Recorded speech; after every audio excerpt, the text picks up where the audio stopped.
Hello, everyone, and welcome to our second tips and tricks session for March 23rd. Today's topic is the use of data sets in test automation.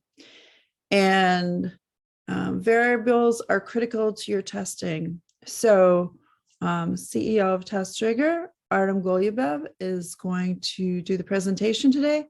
Please ask questions. You can put them in the chat or in the question section. Either place will catch them. And, our goal is to answer your questions too. So Artem, take it away. Hello, everyone. And today's topic will be about test data sets. Basically, what do you need test data sets for? Is in some cases you need to, for example, to test different versions of values for some forms. So that's number one most common use case, or do some other things which are the same, almost the same, except like one thing is changing for your test, or several things is changing. Then it is better to have one test with test data set. Let's just go through all of this data. This way it's easier for you to just have node application and tests. So it's just one test with parameters, and then we modify a test data set in order to be able to deal with it. And for that, I will share my screen. And I'll show an example today on this wonderful website.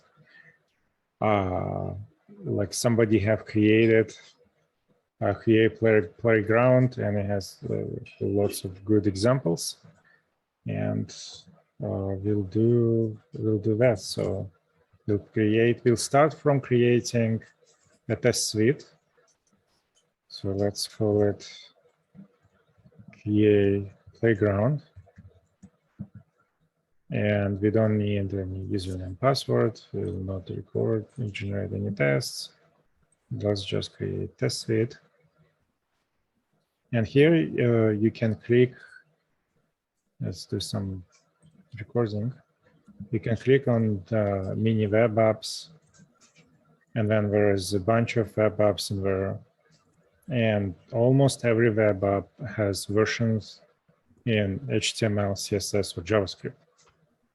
So what we can do is basically we can create a data set, HTML, CSS, JavaScript, and then use that to test different sections. And let's say we'll do JavaScript this time. And let's say that we want to validate that Iron Man is active. Let me stop the recording. And let's call it Iron Man validation.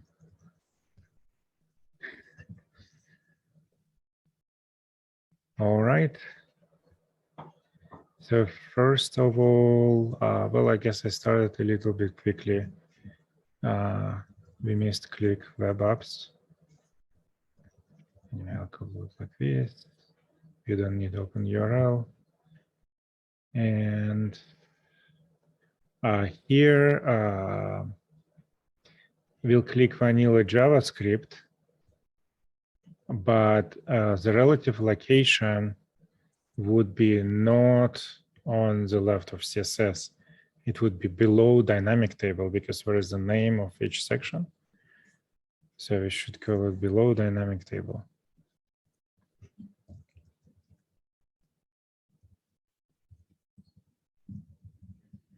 And I should actually call this one dynamic table validation. And here we want to validate that Iron Man status is active. So check that table as a row containing Iron Man and column status contains active. Is it column? Is it status? Yeah, it is status. All right, great. And the original one click was mini web apps. Apps should be okay. So we go ahead and edit. So this is this version does not have any parameters. While it is running as a simple test, which we'll then modify to introduce parameters. It's already ran. And as you can see, even though Iron Man is now in a different position, it still succeeded.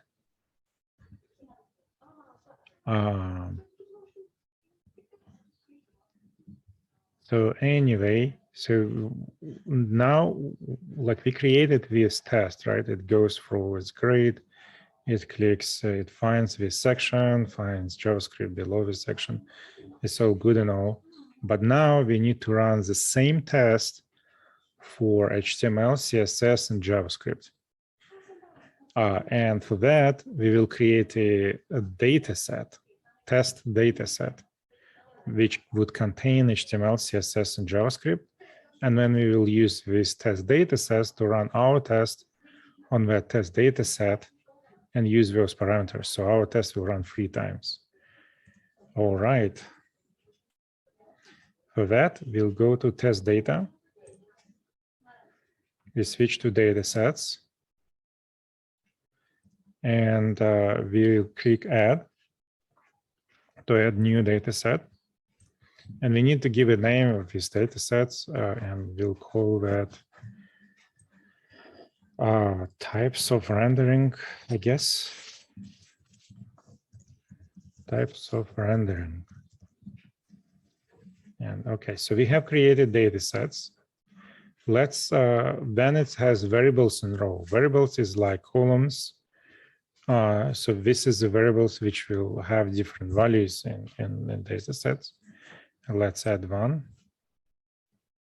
Or type text. Hidden would be applicable for passwords, and file is clearly to upload files. In our case, it's just plain text. And let's call it type of random. Now copy that because we will need it going forward. Okay, we have one variable. Now let's go to rows and add rows. Let's click add row. And then just do HTML. We need to give a name to this row. And so the value would be HTML. And let's add another one. CSS. Value will be CSS. And add another one. And JavaScript. And the value will be JavaScript. There you go. So we have 3 rows. Each of them would have different value for this type of render variable: HTML, CSS, and JavaScript. Now, okay, so we have some questions there. Are we going to place a field capture for the purpose of a test case? Case's title does not provide enough info. Field. Place a field to capture. I did not understand the question. Place to field captures the purpose of the test cases. I think title is just how you name your test case. You should just provide a readable name. Anyway, so here let's link data set first. We have only one data set. Let's link.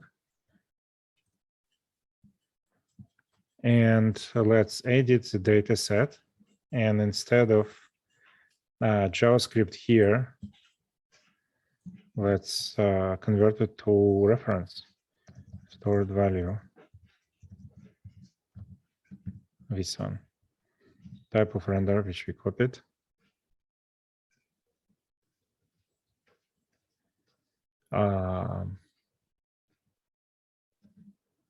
And there we go. Update and retest.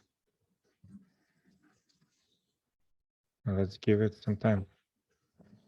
So let me try to understand the question again. I'm going to place a field.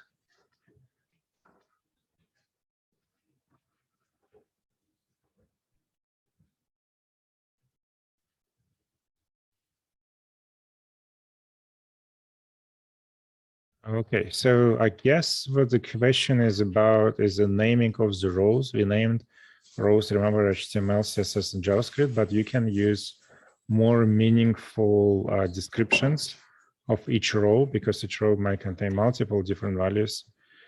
How many, oh, my question for you, Artem, is how many characters can a rule name have?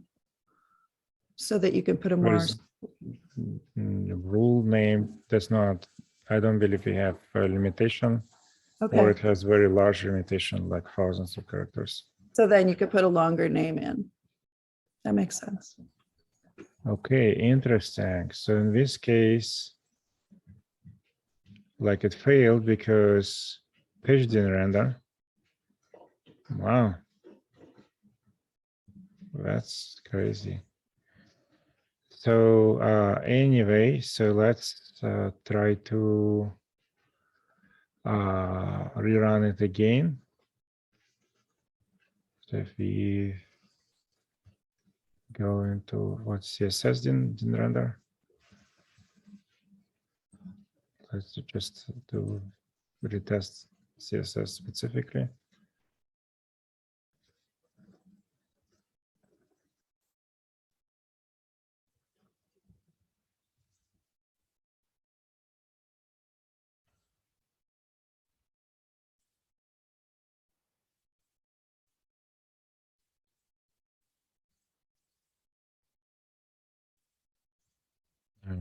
It's actually rendering. And it does. Okay, so it's waiting.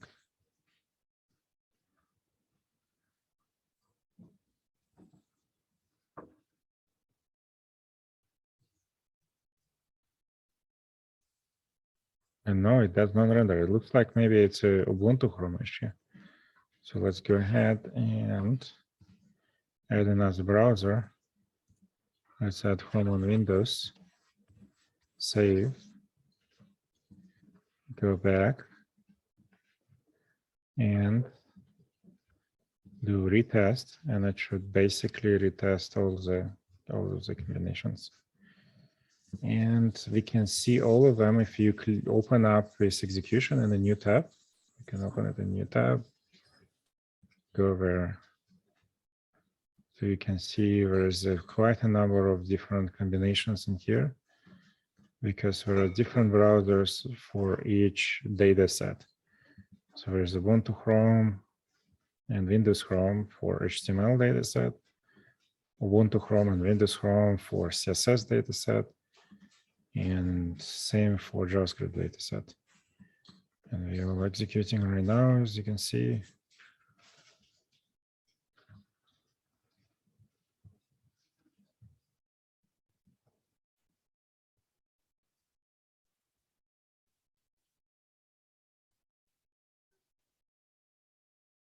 Yeah, it looks like maybe we DDoSing this application, but it does have issues consistently with CSS specifically.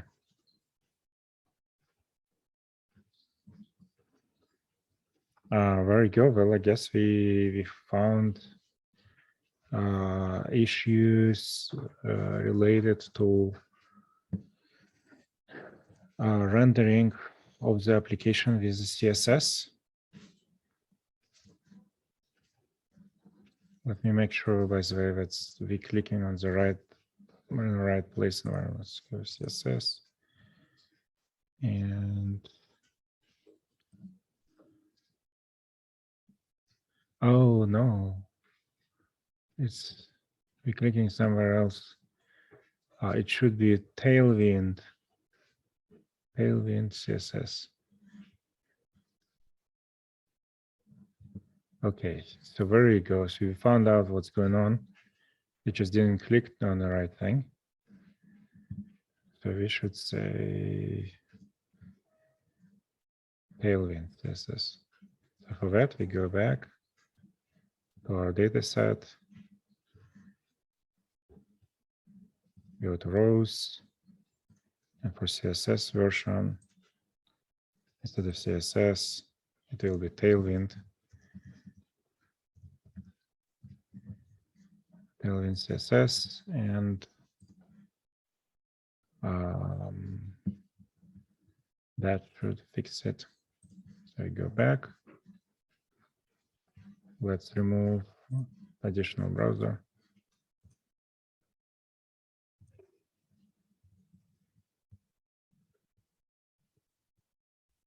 So it will run a little bit faster. And do the Flurry test. Let's open it up on a new tab and see how all of that executes.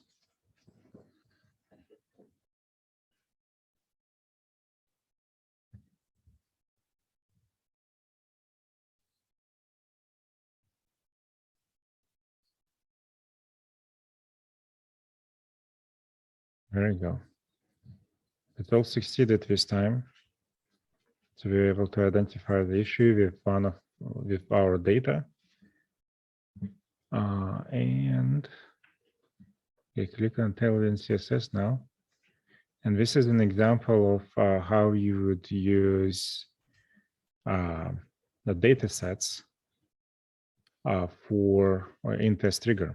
As you have seen already, you can also use a combination of multiple browsers and data sets, and it will end up being a Cartesian multiplication.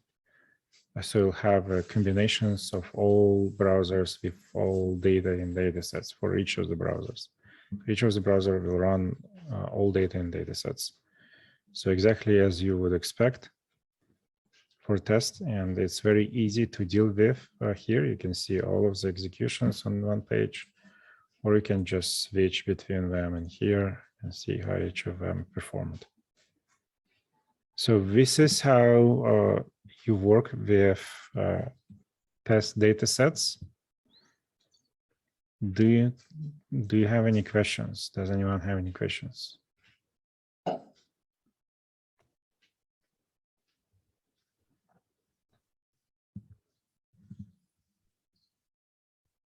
So we have a small group here. So if anybody has a question, I can open up your mic too. But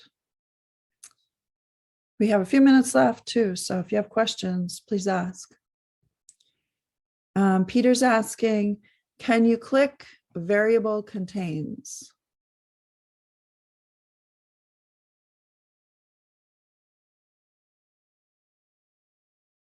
Versus equals. Is there an option for that?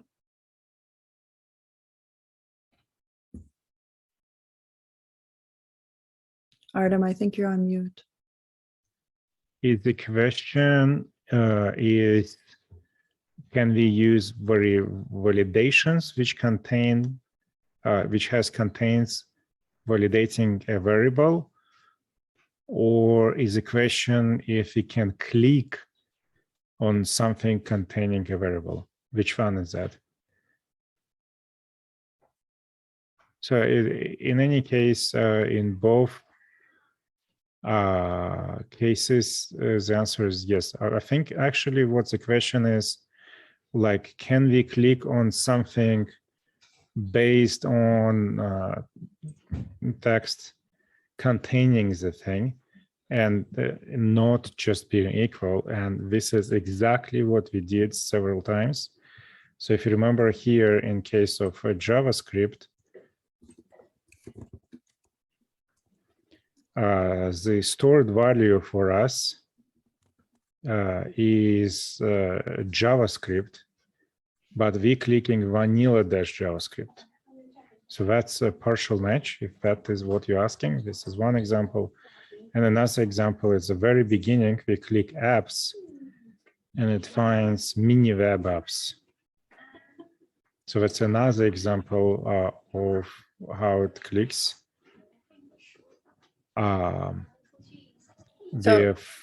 With partial match. So by default, testRigor would do case insensitive contains, and this is how it will find elements. However, you can force it to match. If you use the word exactly, you can say click exactly mini web apps, and it will match both case sensitive and full string. Okay, so why did not use when we click on CSS? But why it didn't work? It looks like it's because element below had CSS as a full string somewhere. And because a CSS full string would have like higher higher match, right? Because it's a full string match. It would prefer to select a full string match as opposed to partial match, like in Tailwind CSS. In order to overcome that, is what you needed to do is just made it full string Tailwind CSS. So Peter, your mic is open if you'd like to ask more questions. No, I think it was just a little confusing why I didn't pick it up. But so what did it show your where CSS, what it picked, what it looked at? Or did it? Yeah, narrow it out? like it did highlight it, if you remember. So we can get back to it and see what it highlighted.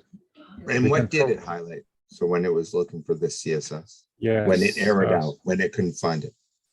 Yeah, we can probably, like, where we go, see there is a visible text here saying CSS, which is a full string match.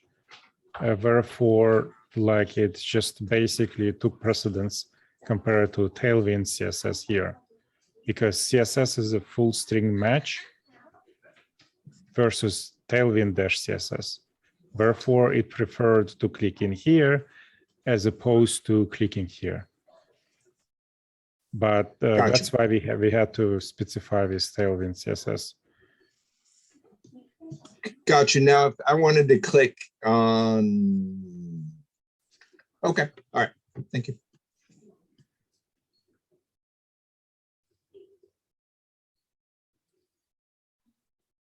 Okay, is there anybody else that has questions?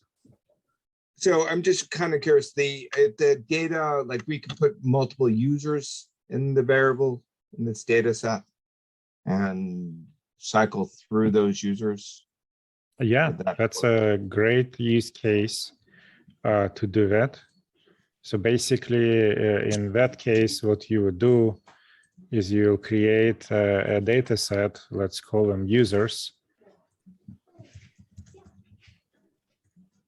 Well, mind you, you can just upload the data from a CSV. So you can just create the CSV data, but what, let's just create some rows manually. And we need to create some variables first. And first will be username. And another variable would be hidden password, right? So when you say hidden password, so when the test case runs through testRigor, we've seen where the password seems to be displayed in the steps. That's a hidden, meaning it gets hidden in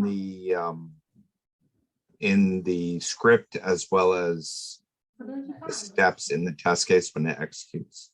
Correct. Yes. So it will be hidden across the board.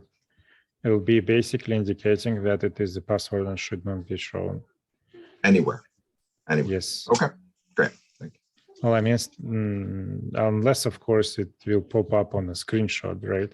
If you're entering into an open field, then you'll be able to Yeah, but see I'm it. assuming it's what, masked or whatever when you enter it in the password fields, right? So, Yeah, so but usually have- like, yeah, usually shouldn't be the case.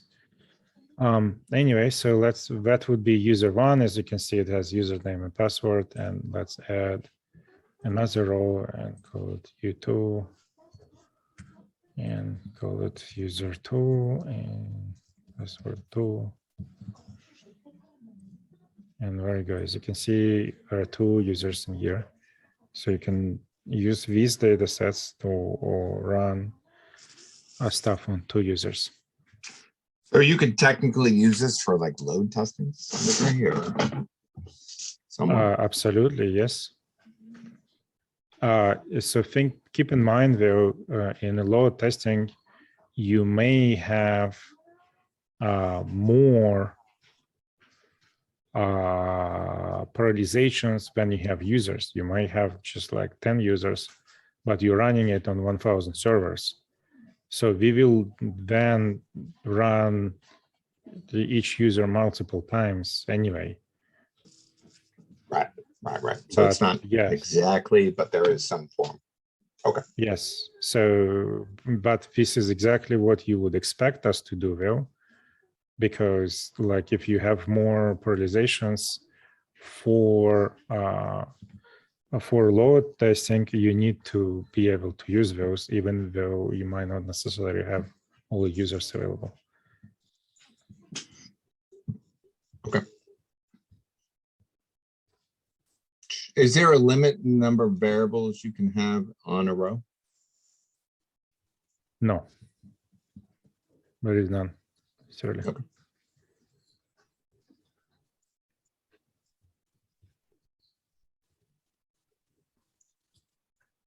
All right. Is there any other questions from Peter or anyone else? Anything else that you want to add, Artem, about use cases for data sets and variables? Yes, so the majority is basically trying different forms with different values.